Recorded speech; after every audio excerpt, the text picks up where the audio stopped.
Hello guys, welcome to CDS Jugaad से। मैं हूं आपका इंग्लिश मेंटोर पीयूष और आज हम डिस्कस करने वाले हैं सीडीएस 1 2018 का सेट ए। बेटा हर बार की तरह ये वाला पेपर भी स्टार्ट होता है इंस्ट्रक्शंस के साथ में, जिसमें आपको 10 पॉइंट्स दिए होते हैं एंड आई वुड सजेस्ट कि आप इन 10 पॉइंट्स को पढ़ने के बाद ही आगे बढ़ो, उसके पहले बिल्कुल आगे मत बढ़ो।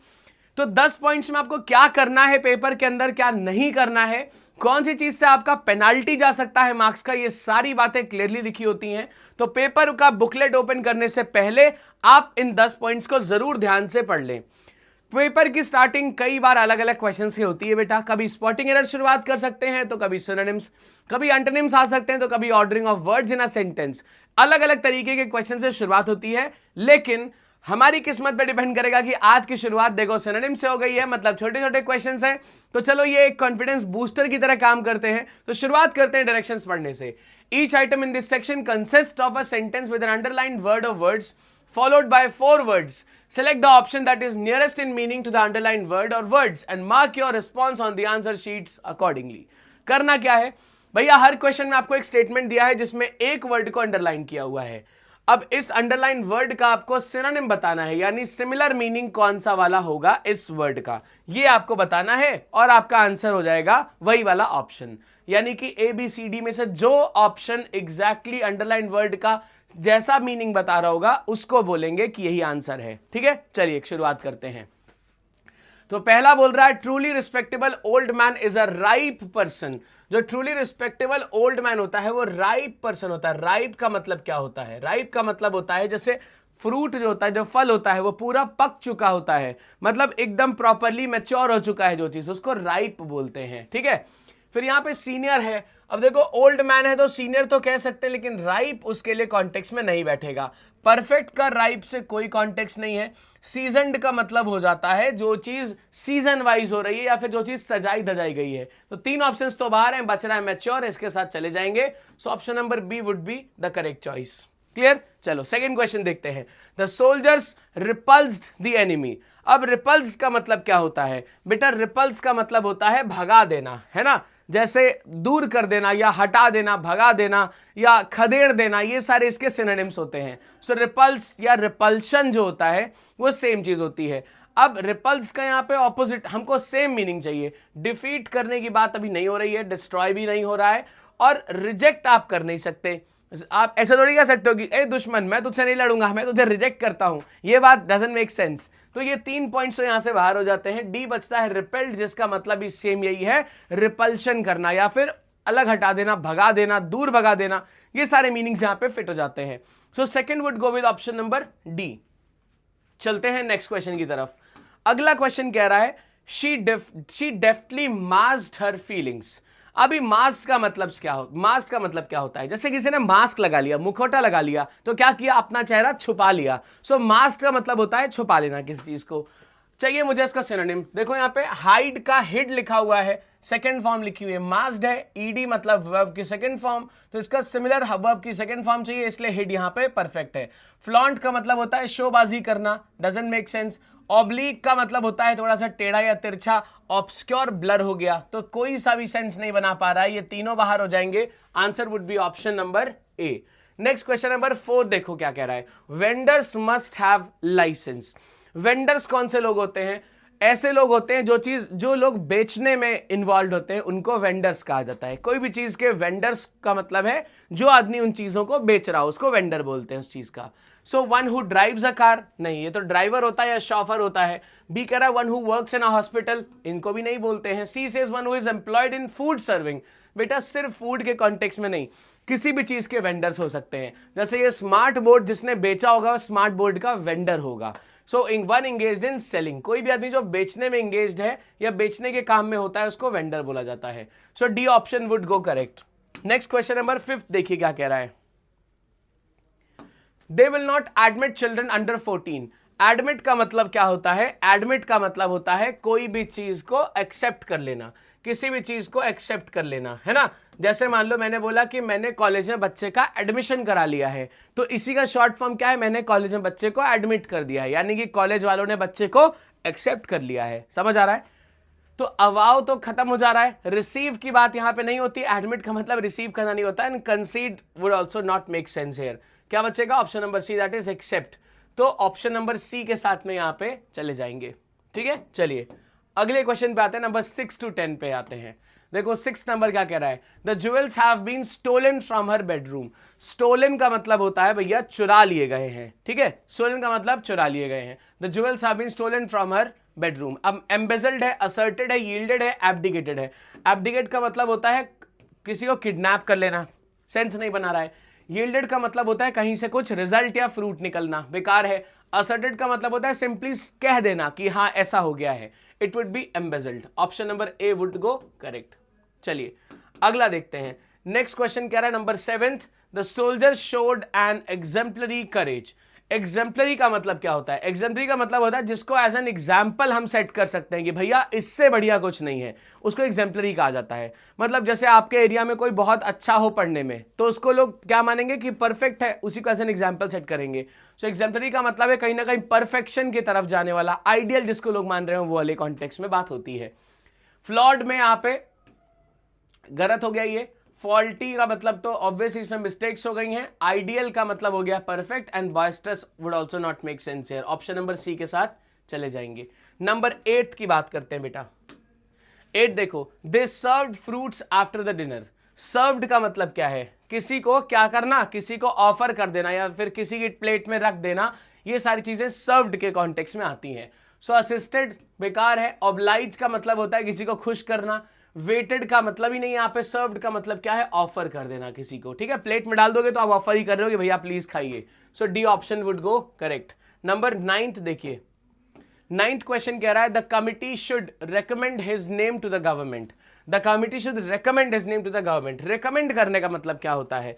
जब भी आप किसी का कोई चीज रेकमेंड कर रहे होते हो तो आप उसके बारे में सजेशन दे रहे होते हो कि भैया ये बहुत अच्छा आदमी है, आपको इसको कंसिडर कर लेना चाहिए।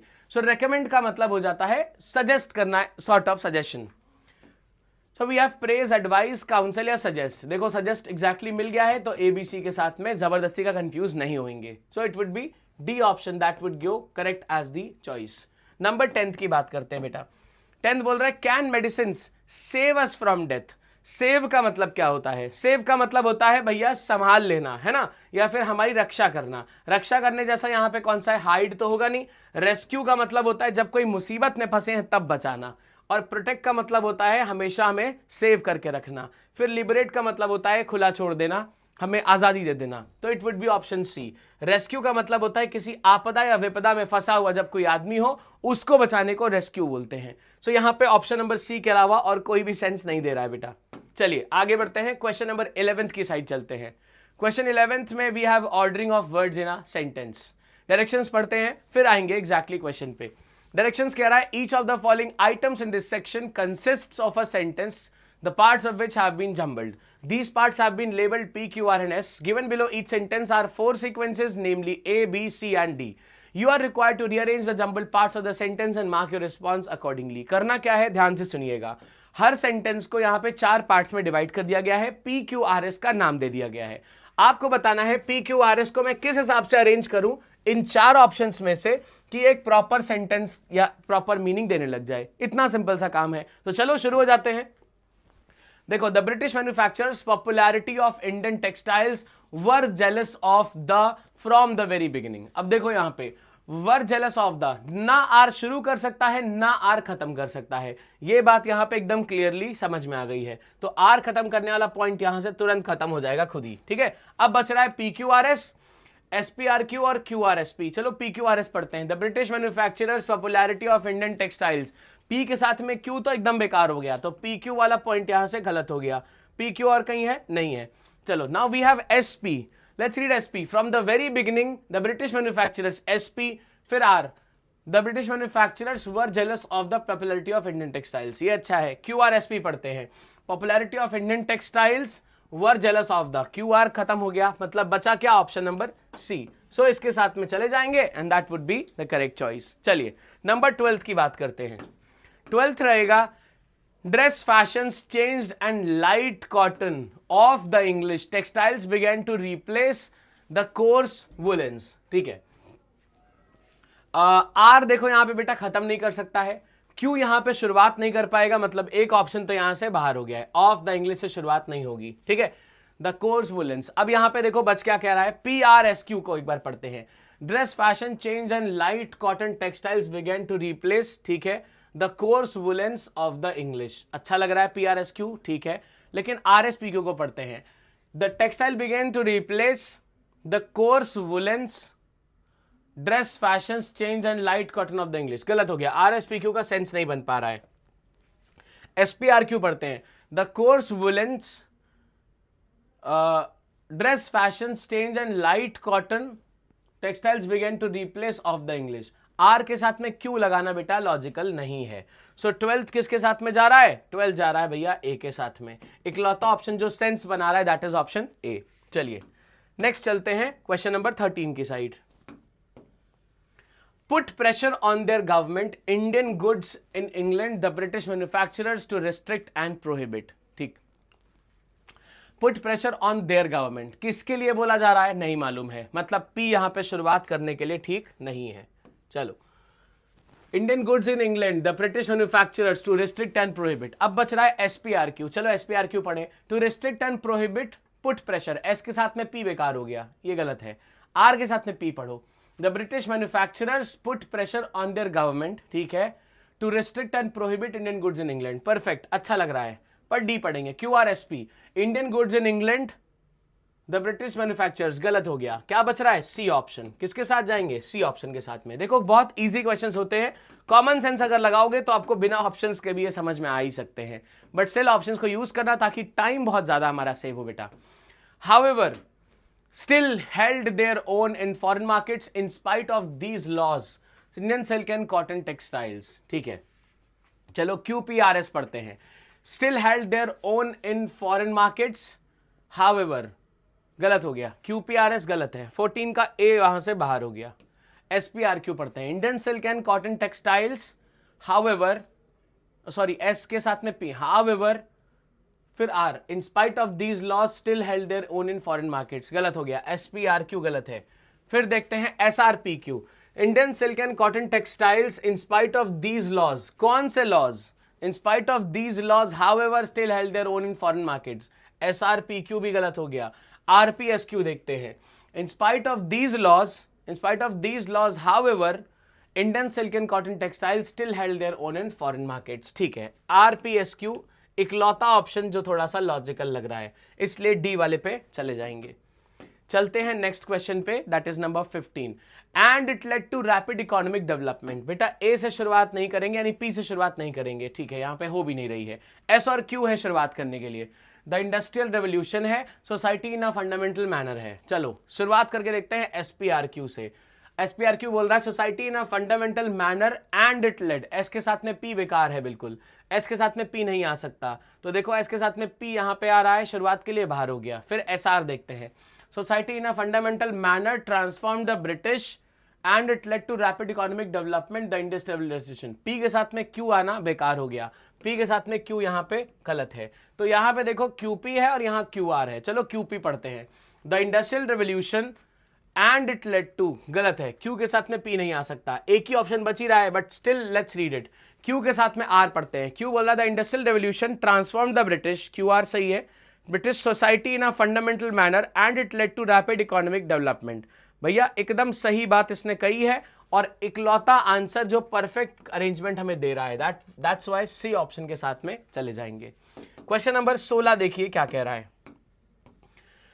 Muhammad Iqbal, the philosophical and religious outlook of people through his poetry profoundly influenced one of the greatest poets of modern India, ठीक है। ये वाला क्वेश्चन काफी इजी है, चलिए इसको लेकिन फिर भी ऑप्शन सही करते हैं। यहाँ पे क्यू शुरुआत कर रहा है, एस शुरुआत कर रहा है, देखते हैं क्यू वाला पॉइंट पहले।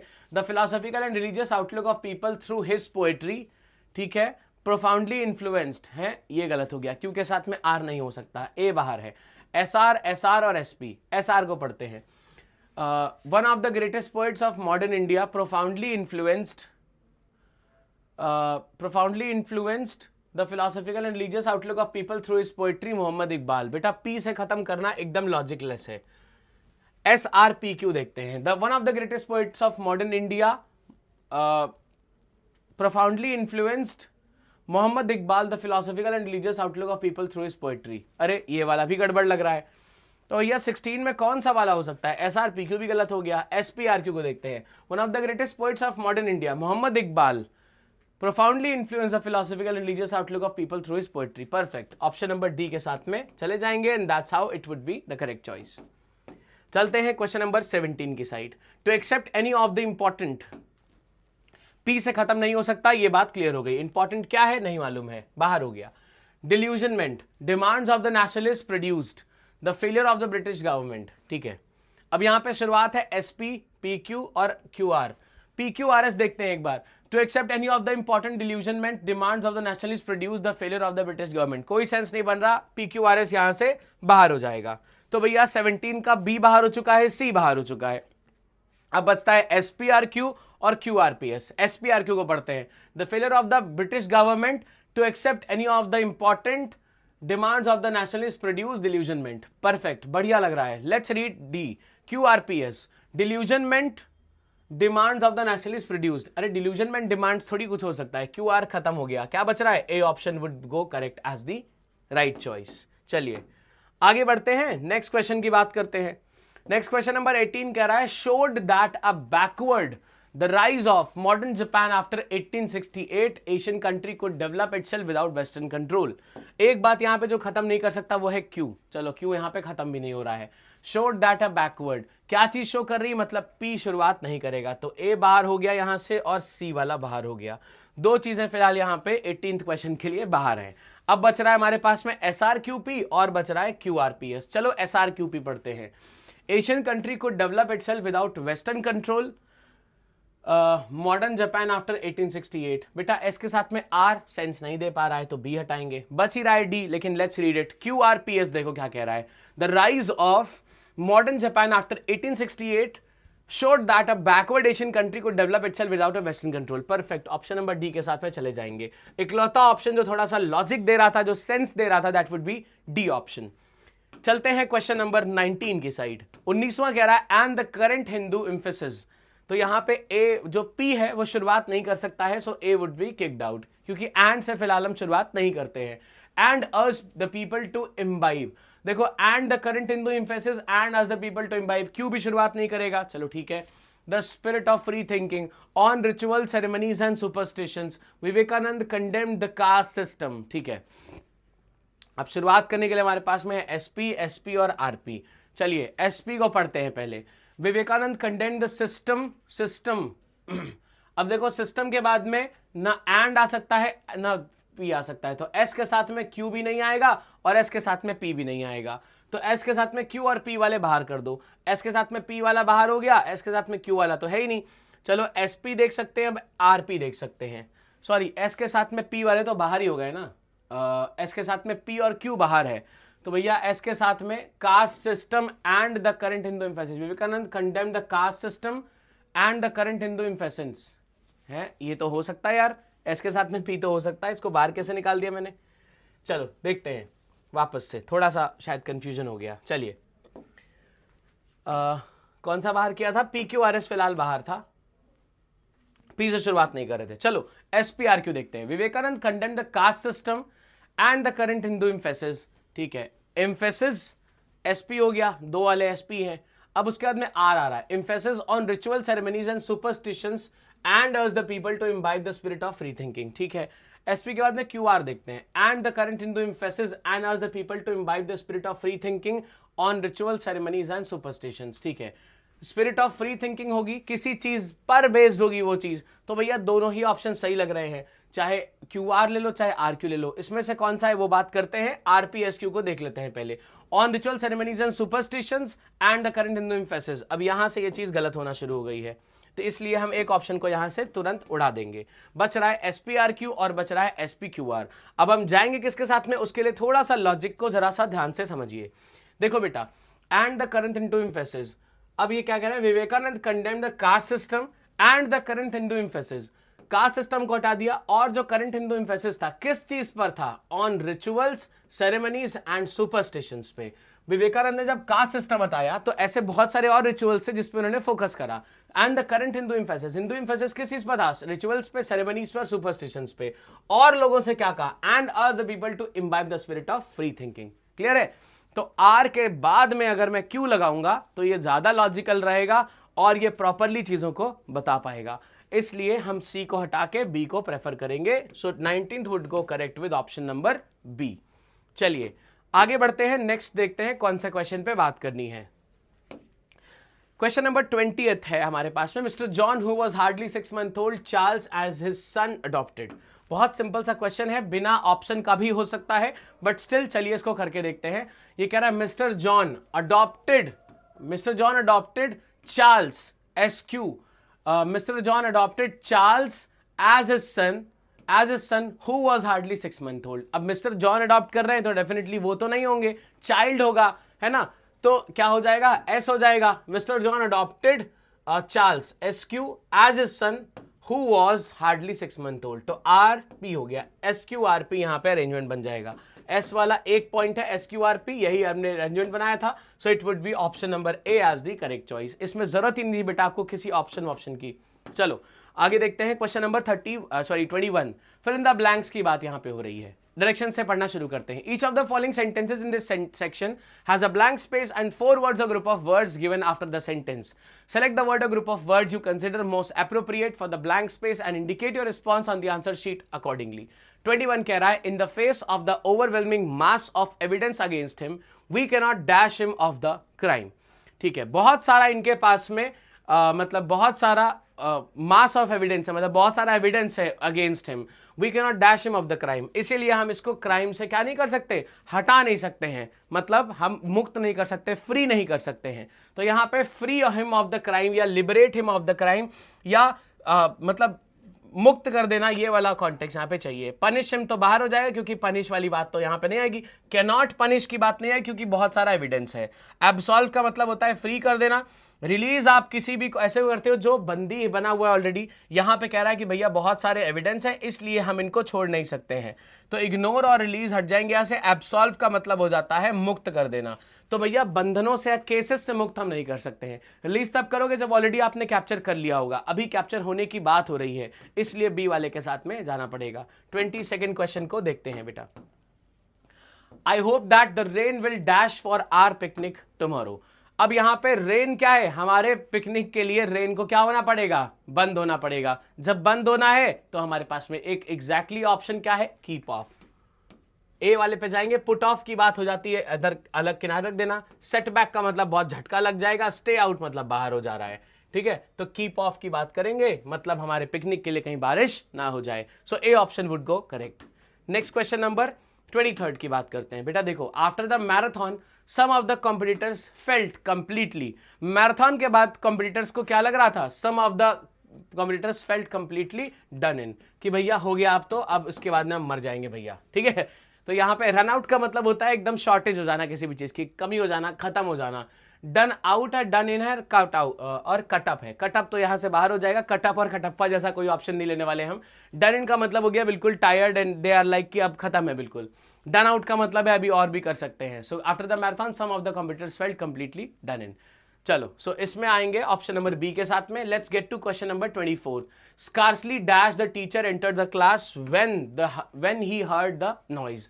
अब ये हमको मालूम है यहाँ पे एंटर्ड लिखा है, तो डिड तो लग नहीं सकता क्योंकि V1 यहाँ पे होना चाहिए था फिर, और हैज तो लगाएंगे नहीं क्योंकि हमको मालूम है ये चीज हमेशा पास में रहती है। विल हैव तो सेंस नहीं बनता है स्कार्सली हार्डली के साथ में, इसलिए हैड लगा देंगे और ऑप्शन नंबर सी के साथ में हैड फिक्स हो जाएगा। चलिए पे ये क्या कह रहा है? अ वेट ब्लैंकेट, मतलब क्या है? हर चीज में ना नुक्स निकालना कि यार नहीं ये नहीं पसंद आ रहा है, वो नहीं पसंद आ रहा है, इसको वेट ब्लैंकेट कहते हैं। तो पूरे lot of young man were very enthusiastic, बहुत एनर्जेटिक थे कि भाई ये करेंगे वो करेंगे, लेकिन तुम्हारा दोस्त क्या था अकेले? अ वेट ब्लैंकेट था कि नहीं मुझे ये नहीं पसंद है, नहीं मुझे ये नहीं पसंद है। बाकी सारे आदमी किस चीज के लिए जोश में थे, लेकिन वो थोड़ा सा नखड़ीला था। So a wet blanket is that person, इसलिए सी के साथ में चले जाएंगे। चलिए बात करते हैं क्वेश्चन नंबर 31 से। Now we are talking about antonyms. Antonyms की बात करेंगे, डायरेक्शंस को पढ़ के शुरुआत करेंगे। डायरेक्शंस में यहां पे देखिए क्या क्या बात हो रही है, फिर आगे देखेंगे। Each item in this section consists of a sentence with an underlined word और words followed by 4 words. Select the option that is opposite in meaning to the underlined word और words and mark your response on the answer sheet accordingly. सीधी सी बात है, यहां पे हर question में आपको एक अंडरलाइंड वर्ड दिया हुआ है। इस अंडरलाइन वर्ड का आपको बताना है एंटोनिम कौन सा होगा। एंटोनिम मतलब है अपोजिट वर्ड कौन सा होगा बेटा। चलो, तो यहां पे पहला क्वेश्चन है, it was a mystery as to where the young girl had acquired such a naive belief. अब नाइव का मतलब क्या होता है ये अगर मालूम चल जाए तो फिर यहां पे चीजें समझ आ जाएंगी। नाइव का मतलब होता है बहुत भोला होना। नाइव का मतलब होता है बहुत भोला होना, मतलब जिसको लगता है ना कि दुनिया में सब लोग अच्छे ही हैं, वो नाइव है। तो यहाँ पे नाइव मतलब भोला या बुद्धू टाइप का, है ना। मतलब आज के टाइम पे तो इसको बुद्धू ही मानेंगे कि इतना नाइव होना भी ठीक नहीं, इतना बुद्धू या भोंदू जैसा होना ठीक नहीं है। अब इसके लिए मुझे चाहिए ऑपोजिट। क्रेड्यूलस मतलब भरोसे वाला हो गया, चाइल्ड लाइक हट जाएगा, वाइज यहां पे चला जाएगा, बिकॉज चाइल्ड लाइक का मतलब भी बुद्धू या बेवकूफ होता है। इनोसेंट नहीं, it would be wise. Innocent तो सिनोनिम हो जाएगा, वाइज हो जाएगा इसका एग्जैक्ट एंटोनिम या ऑपोजिट। चलिए नेक्स्ट क्वेश्चन पे चलते हैं। Question number 32, it is the only treatment suitable for cancer. अब सूटेबल का मतलब होता है फिट जो होना है ना, जो चीज फिट होती है दैट इज सूटेबल, मतलब जो फिट हो सकता है। अब इसका ऑपोजिट चाहिए तो इनसफिशिएंट गलत है, इम्पर्टिनेंट की बात होगी। मतलब क्या हो रहा है कि भैया ये सूटेबल नहीं है, ये गलत चीज है। फिर यहां पे बी फिटिंग हट गया, कंजेनियल हट गया। देखो बी फिटिंग तो यहां पे सूटेबल के कॉन्टेक्स्ट में हो गया, इम्पर्टिनेंट का मतलब हो जाएगा जो चीज सही नहीं है, तो इसलिए हमको बी के साथ में निकलना पड़ेगा बेटा। चलिए 33rd क्वेश्चन की बात करते हैं। 33rd भी यही है आई गेस, हाँ चलो यहीं पे ही है। Some of the criticisms which they had to put up were very unfair। कुछ ऐसे क्रिटिसिज्म उन्होंने पुट अप किए थे या उनको पुट अप करने चाहिए थे, वो बहुत अनफेयर थे। तो यहां पे क्रिटिसिज्म का मतलब क्या है, किसी की आलोचना करना या किसी की बुराई करना, इसको क्रिटिसिज्म कहते हैं। अब इसका ऑपोजिट चाहिए, मतलब किसी की तारीफ कर दो, तो स्कोल्ड स्कॉन ये दोनों क्या हो गए, इसके सिनोनिम हो गए, इसलिए इनको हटाएंगे। सेंश्योर भी सिनोनिम हो गया इसका। स्कोल्ड स्कॉन सेंश्योर सब का मतलब होता है डांटना, डपट लगाना, ये सारी बातें होती हैं। अप्रिसिएशन इसका ऑपोजिट हो गया, तो सी के साथ में चल देंगे। नेक्स्ट क्वेश्चन नंबर 34 पे आते हैं बेटा। I would beg of all friends not to rush to Birla House nor try to dissuade me or be anxious about me। ठीक है, एंग्शियस का मतलब क्या होता है, बहुत ज्यादा उतावला हो जाना किसी भी चीज में। ठीक है, एंग्जाइटी हो जाना, बहुत उतावला हो जाना, बहुत एक्सट्रीमली एक्साइटेड हो जाना, ये सब एंग्शियस है। अब इसका ऑपोजिट क्या होगा, एकदम शांत रहना, कोई भी चीज में एक्साइटेड ना होना। तो यहां पे सर्टेन है बाहर। कंपोज का मतलब होता है बहुत ज्यादा एकदम संतुलन बनाए रखना, मानसिक संतुलन मेंटेन रखना। केयरलेस एंड हीडलेस भी यहां से बाहर हो जाएंगे, दोनों तो सिनोनिम्स ही हैं। ठीक है, तो कंपोज्ड यहां पे एग्जैक्टली इसका सिनोनिम हो जाएगा, सॉरी एंटोनिम हो जाएगा। नेक्स्ट पे चलते हैं। नेक्स्ट 35 क्या कह रहा है, it could not have been expected that with such a bent of mind of the people there should have been much activity for the cultivation of the physical sciences in this part of the world. चलो अब यहां पे क्या है, activity है। अब activity का opposite चाहिए, there have been much activity for the cultivation of the. अब यहां पे डल लिखा हुआ है, डॉर्मेंट लिखा है, इंडोलेंस लिखा है, आइडल लिखा है। अब एक चीज यहां पे ध्यान से देखो, अगर तो डल डॉर्मेंट तो बाहर हो गए हैं, आइडल मतलब खाली हो गया बिल्कुल, तो एक्टिविटी का ऑपोजिट क्या हो जाएगा बेटा, इंडोलेंस हो जाएगा, है ना। मतलब जो भी चीज बिल्कुल स्थगित पड़ी हुई है, कोई भी मूवमेंट वहां पे नोटिस नहीं करा जा रहा है, सो सी के साथ में चलना पड़ेगा। नेक्स्ट क्वेश्चन नंबर 36 देखो। Indian culture has been from time immemorial of a peculiar caste and mold। Peculiar का मतलब होता है बहुत अजीब, जिसको किसी ने कभी देखा ना हो, या स्ट्रेंज हो कि यार ये क्या चीज हो गई है, दैट इज पेक्यूलियर। तो यहां पे कस्टमरी मतलब जो जैसा चलता चला आ रहा है, नेचुरल मतलब जो एग्जिस्ट पहले से कर रहा है, फेमिलियर का मतलब हो गया जिसको जानते हैं, इट वुड बी कॉमन। बेटा जो चीज ऐसी कभी किसी ने देखी नहीं वो अजीब हो गई, कॉमन मतलब हर जगह पाई जा रही है, सो ऑपोजिट हो जाएगा इसका option number A. Let's get to question number 37। ध्यान से देखिएगा, 37, 38, 39 एंड 40, 40 क्वेश्चन तक करते हैं पहले। देखो, the princess charming was the centre of attraction today. अब चार्मिंग का मतलब क्या होता है, चार्मिंग बहुत सिंपल सा वर्ड है। चार्मिंग का मतलब होता है जो बहुत ज्यादा अट्रैक्ट करे लोगों को, है ना। मतलब प्रिंस चार्मिंग या प्रिंसेस चार्मिंग मतलब बहुत अट्रैक्टिव सा हो, जिसको देख के लगे भाई यही सेंटर ऑफ अट्रैक्शन है। तो चार्मिंग का ऑपोजिट चाहिए अब हमें। अब चार्मिंग का ऑपोजिट का मतलब अट्रैक्टिव का ऑपोजिट चाहिए, तो एन्चेंटिंग का मतलब है देख के मंत्रमुग्ध हो गए, ये तो सिनोनिम हो गया। हिप्नोटिक का मतलब देख के एकदम मतलब हिप्नोटाइज हो गए यार कि भाई यार ध्यान उसी में लगा हुआ है, तो ये भी सिनोनिम हो गया। फैसिनेटिंग भी सिनोनिम हो गया। रिपल्सिव बच रहा है इसका एंटोनिम, तो सी ऑप्शन के साथ में चले जाएंगे। फैसिनेटिंग का मतलब इसको देख के लग रहा है, मतलब दिल में कुछ धक धक होने लगे, दैट इज फैसिनेटिंग। फिर आ रहा है मैकबेथ इज एन अबॉमिनेबल फिगर। अबॉमिनेबल का मतलब होता है भैया बहुत ज्यादा जिससे घृणा करो आप कि यार छी छी छी ये क्या चीज हो गया। मैकबेथ वो ही है, ठीक है। अब मैकबेथ के लिए हमको चाहिए इसका एक ऑपोजिट, मैकबेथ का नहीं सॉरी, अबॉमिनेबल का। अबॉमिनेबल का मतलब होता है जिससे आप घृणा करो, जिससे आप नफरत करो या घृणा करो, ठीक है। नफरत का भी एक्सट्रीम वर्ड होता है घृणा। अब अबॉरेंट है, अबॉर का मतलब होता है इसका सेम, अबॉरेंट या अबॉमिनेबल सेम होता है, नफरत करना घृणा करना। रिपग्नेंट भी सेम होता है। रेप्यूटेबल का यहाँ पे कॉन्टेक्स्ट नहीं है, अट्रैक्टिव यहाँ पे बन जाएगा इसका ऑपोजिट। जिससे आप घृणा करते हो उसका ऑपोजिट हो जाएगा जिसको आप लाइक करते हो या प्यार करते हो। So D option would go correct. Question number 39 पे चलते हैं। Terrorist profess fanatical ideology. Terrorist क्या करते हैं? प्रोफेस का मतलब होता है कहते हैं, बताते हैं या फॉलो करते हैं, ठीक है। फैनाटिकल आइडियोलॉजी मतलब एकदम सनकी वाली कि भाई कह दिया तो कर देंगे ये, मतलब देश के लिए उनको भड़का दो पागल ही हो जाते हैं। तो फैनाटिकल ये होता है सनकी वाला होना, ठीक है। तो बिगॉट यहाँ पे मतलब वही एक्सट्रीम हो गया, फैनाटिकल सिनोनिम हो गया। मिलिटेंट भी इसका सिनोनिम हो गया एंड फरविड भी सिनोनिम हो गया। ऑपोजिट में क्या हो रहा है? मॉडरेट, मतलब एकदम सनक नहीं, बिल्कुल एकदम कॉमन सी चीज। तो ये सनक है, ये सनक है, ये सब सनक है, ये वाली हो गई कॉमन, यानी सी ऑप्शन के साथ में चले जाएंगे मॉडरेट।